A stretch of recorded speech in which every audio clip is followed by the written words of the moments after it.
All right, we're outside in the patch now. I've done some raking. Now, the raking was necessary because of a lot of dead crabgrass and stems and things that would have gotten stuck in the tiller tines and probably burned up my tiller. If it were just leaves, I would have left it. Leaves are actually really good for your soil, leaf compost. That's something I really want to do better next year because I've got a few trees over there and they drop quite a few leaves, so I think there's some opportunity there for some leafing. Yeah, so we got that's a little bit more than I would, maybe about 50%. That's about 50% of the patch is already tilled. I did that last fall and it still looks really good. So we're going to leave that alone. That's good to go. We're going to do a light till over all of this, and the reason I need to do that, first of all, there's a lot of winter weed activity right over here. Second of all, you can kind of see my rows, how my rows went, and in between each row I was stepping through. So some of this dirt is pretty compact. So I need to at least get the top of it loosened up and do a light till. I'm not going to till over there. As I said, I think over tilling is probably not good for the soil. Look at that, ain't that a thing of beauty? Oh, woo! When you sit on your butt all winter, you come out here and start doing the work, you get wore out quick. You gotta get yourself into shape. Make sure you drink a lot of water. You get dehydrated in a hurry too out here, even when it's not hot. It's like 65, maybe close to 70 degrees right now. I'm barely sweating, but that's not a good thing. I should be sweating more. I haven't had enough water. I knew that was going to be the case. I just kind of resigned myself to drinking more once I start getting thirsty during the work, and then it just kind of goes from there. It's not the best way to go, but you can keep yourself from getting, blown out if you pace yourself well. So anyway, we got all this done. All that's left to do is do the soil test, get the amendments, and then this patch is going to be ready to receive, and we're not even halfway through March yet. So I'm glad I've got a leg up on this year because I really want to focus on getting the seedlings in good shape. So yeah, it's March 2nd today. Most people around here will start their seeds around tax day, April 16th or so. So we're gonna do some test runs, make sure everything's gonna go all right. Once this pops up, then we're gonna bust out the growing light, and then that way we can keep it from getting leggy. So, and then once the first true leaves come out, then my plan is to back off the light so we don't overcook it. So yeah, we'll see how long this takes to come up. Last year, the 746 seed was actually the last one to come up, so this might be a little bit stubborn. All right, it is now March 8th, and the little guy has finally sprouted. You can see right there. We'll go ahead and remove the plastic now. So yeah, about 5 days on this one. It's a little bit longer than I think a lot of growers would like. But this is no surprise because when I tried this seed last year, it was also the last one to come up. So it's really no big deal. It doesn't deter me from wanting to grow it. I think I would probably just start this one just a couple days earlier. But anyway, now that it's sprouted out, we now are gonna get the grow light out. I got this. This is the one I used last year, King Lead. Got it from Amazon. It's got a nice hooking mechanism here, so you can hook it from something up above with this rope. So we're going to get this out and hook it up and hang it from that little gold hook right there. Okay.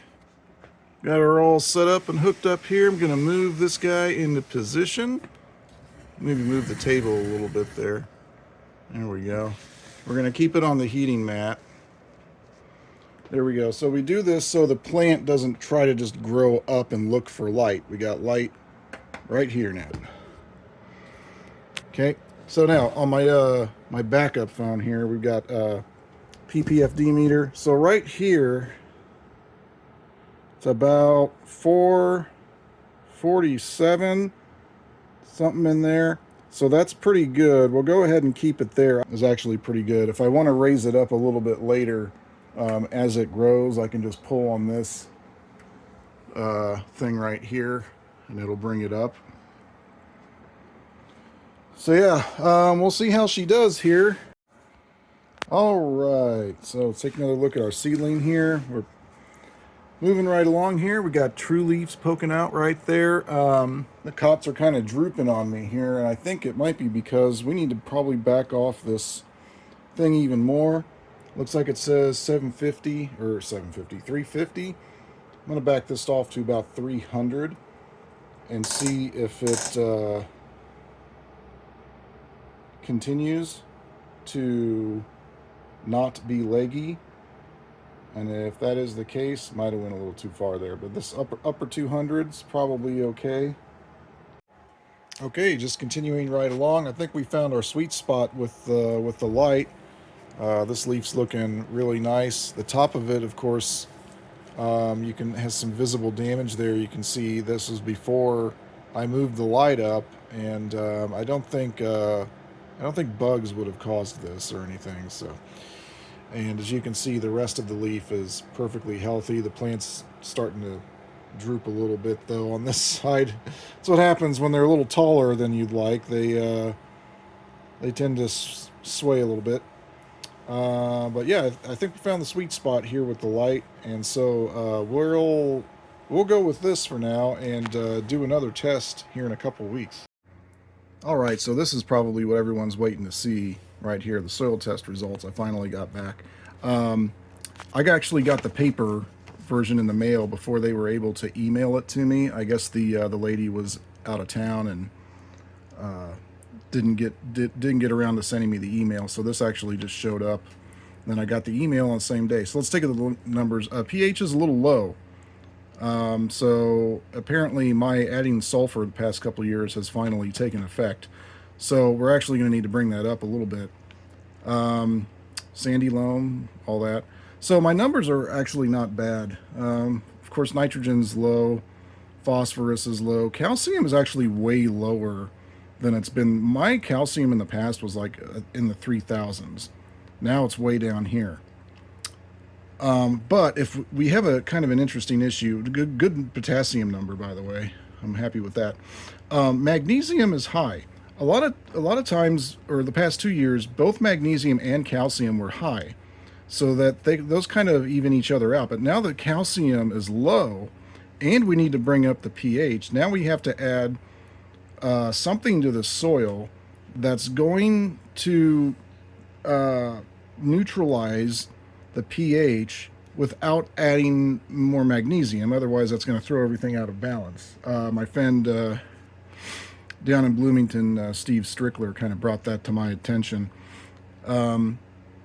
So what I've already got is we've got a lot of pelletized gypsum, and we have what you might call calcitic lime, which is limestone that is very low in magnesium and is mostly calcium. So we'll be able to bring this number up without bringing this one up, and then that'll also bring up the pH. We're also going to have to add some calcium, just straight up calcium nitrate, to get some nitrogen in there. That's a little more expensive, a little harder to come by. I haven't gotten that yet. I'm going to, our meetings this weekend, I'm probably going to ask some of the guys and see if there's a better place to get that than online, where you have to, the price is cheap, but the shipping is not. All right, here's test seedling number 2. This started popping up a little bit yesterday, which puts it, roughly 24 hours ahead of where the previous one came up. So this was about 4 days. And so it looks like pre-wetting the dirt probably helped in that regard.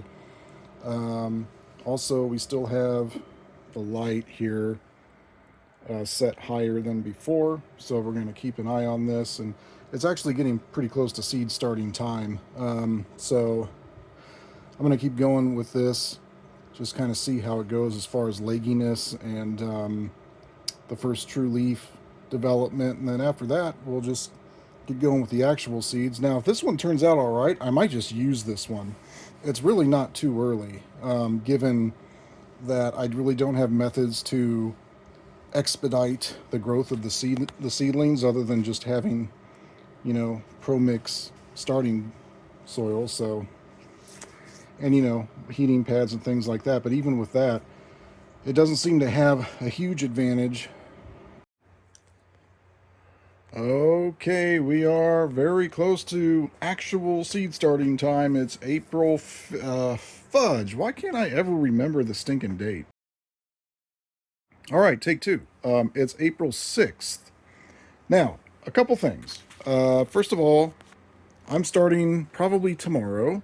And everyone's like, well, that's probably too early. Well, here's the thing. My plants don't grow that fast inside. I can't get it that hot in here. I'm not using a mini greenhouse anymore just because my heater, the way it's set up, if you put it in a mini, it's just going to it's going to fry everything. So, I mean, this has just been my experience using the stuff that I have. So, okay. All right, so we are going to, first of all, here's a backup 746. Pulled a white tip out of the bag just so it starts a little quicker. We've got 2493, and I've got some more 2054 stricklers, a lot of 2365 genetics in there, so that ought to be good. The 746 I already started that I'm going to be rolling with is doing well. Everything looks good here. So this time we pre-wet the dirt, kind of like, I don't know, it's kind of like what Moby Mike does. We're going to get this dirt. This is a ProMix BX, by the way. So there's like quite a bit of perlite in there. And just, really, that's basically it. It's basically perlite and peat moss, but some other things too. So we're going to get those going. And also, we're going to get going some, I got these from Rural King, some marigolds and nasturtium. This is going to be part of our defense perimeter from the squash bugs. One of the things that we try to do now to prevent squash bug infiltration is to mask the smell of the pumpkin plants, because that's what they're attracted to. So we can put highly fragrant flowers such as these out there. That's going to help. Also, we have some peppermint oil. Got that from Walmart. Mainstays, huh? Got some peppermint oil. We can spray it on here. We'll use it outside too with the sprayer. And yeah, basically try to make the patch. I'm going to try to make the patch smell as least like pumpkin plant as I can. I think that's the key. All right, here we go. Got all the soil wet and prepped, covered with saran wrap so we don't have too much loss of moisture here. And our flowers and our seeds ready there for tomorrow. So over here on this one, what I'm going to do is make a mark, actually on this side of the pot, because generally speaking, the plants end up vining opposite the direction of the first true leaf. So, and then that's not always the case, but better to go with an almost always than just leaving it up to chance. But so we have it coming out this way, so we're going to put a mark on this side. All right, so that's going to be it for me now. We're going to get these started tomorrow, and then pretty soon we're going to start talking about soil amendments. And I got a few things to say about soil amendments now. We're going to be doing things maybe a little differently. So stay tuned.